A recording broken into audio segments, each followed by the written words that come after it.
Welcome to the deep dive. Today we're tackling a collection of listener-submitted sources, Right. all focused on these historical mysteries that really make you kind of scratch your head. Definitely some head scratchers in there. So our mission for this deep dive, plunge into, I think we have eight of the most baffling unsolved cases. Yeah. 8 really intriguing ones. We're aiming for those moments where things just, click, those aha moments. Right. Trying to make sense of them. Exactly.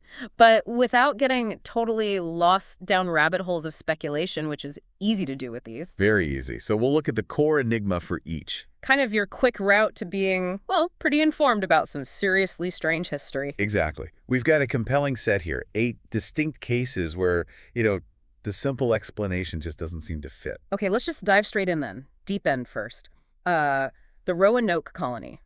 Foundational mystery, right? Absolutely foundational. We're talking late 16th century, 1587. Roanoke Island, off North Carolina. Over 100 English settlers show up, ready for a new life. Full of hope, presumably. And then just 3 years later, 1590, the supply ship comes back and poof. Nothing. Gone. Nobody there. Not a soul. And what's so, profoundly unsettling about Roanoke isn't just that they disappeared. It's the how. Almost no evidence left. Right, an entire community. Vanished, leaving practically nothing behind to say what happened. Except for that one clue, right, the word carved. Exactly. The single clue. Croatoan, carved into a wooden post. Which just leads to more questions, really. Precisely. Does it mean they went to Croatoan Island? Integrated with the Croatoan people? Were they taken? Kidnapped? And no remains found. No signs of a fight. None reported. Which suggests either incredible planning on their part if they left voluntarily, or something swift and overwhelming happened. It's hard to grasp. It really makes you think about how fragile those early settlements were. Just blink and you're gone. Exactly. And the silence. Yeah? No distress signals, no detailed message left behind. It hints at something sudden, or maybe a departure so complete they couldn't leave more behind. Or wouldn't. Okay, so from that eerie silence, let's jump to something incredibly noisy, but just as inexplicable.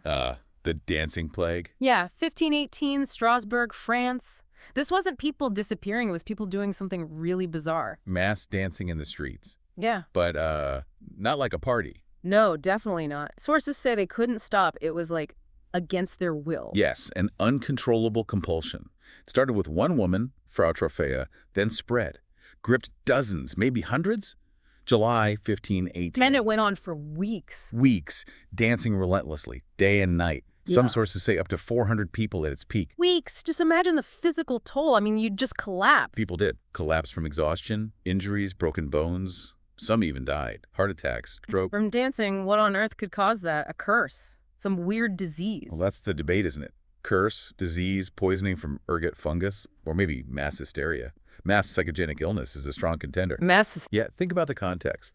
Strasbourg was going through intense hardship, famine, disease, high stress.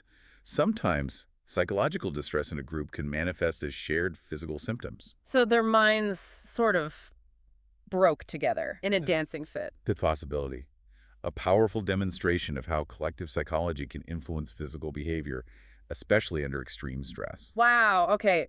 That is profoundly strange. Let's shift gears again. From physical mania to intellectual mystery. The Voynich manuscript. Ah, yes. The book nobody can read. Right. Discovered, early 20th century. A whole book, handwritten, but in a language Right. or code that's totally unknown. It's a complete enigma, codex, pages and pages, filled with this unique script. And it's not just the text, the illustration. Yeah, tell me about those impossible plants. Exactly. Detailed drawings of plants that don't match any known species on Earth.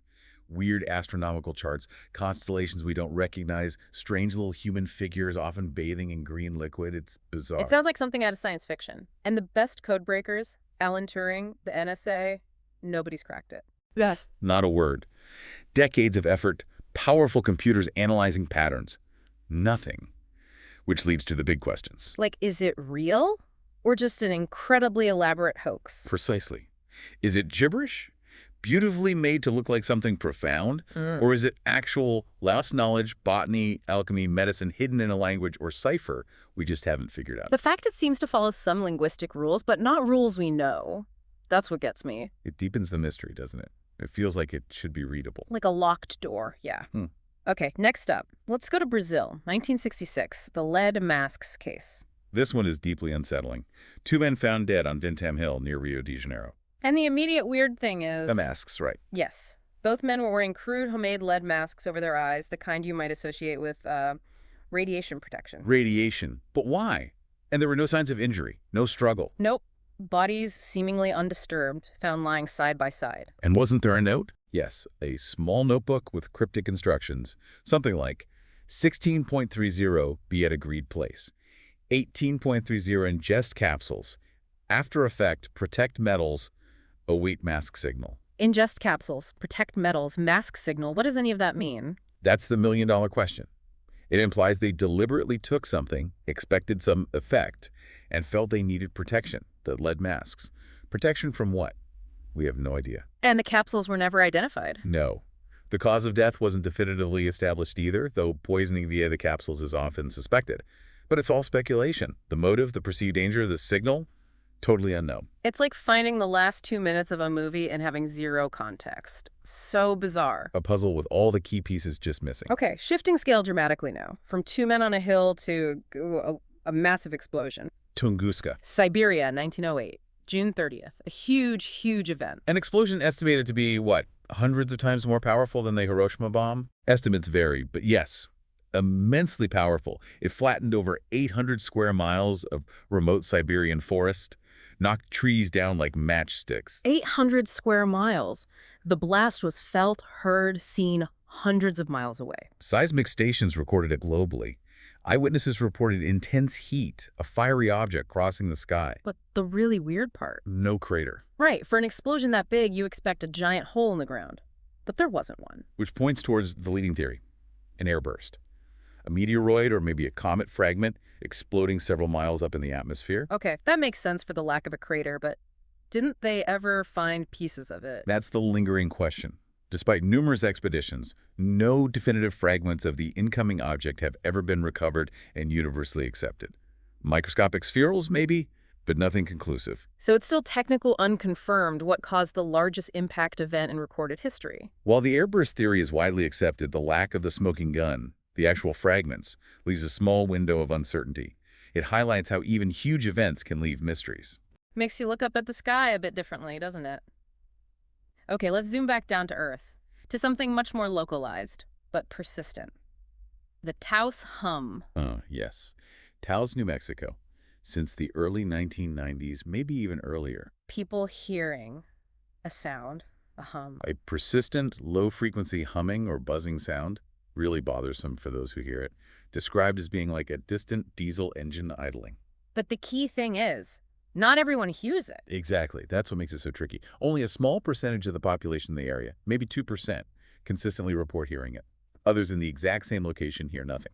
That must be incredibly frustrating, hearing this constant noise nobody else acknowledges. And maddening. Studies have been done, sensitive microphones deployed, but no definitive external source has ever been pinpointed. So what are the theories? Industrial noise? Tinnitus? Something weirder? All of the above have been suggested. Could it be unusual acoustics, amplifying distant sounds? Electromagnetic phenomena? Some kind of mass psychogenic effect again? Or even, secret government projects?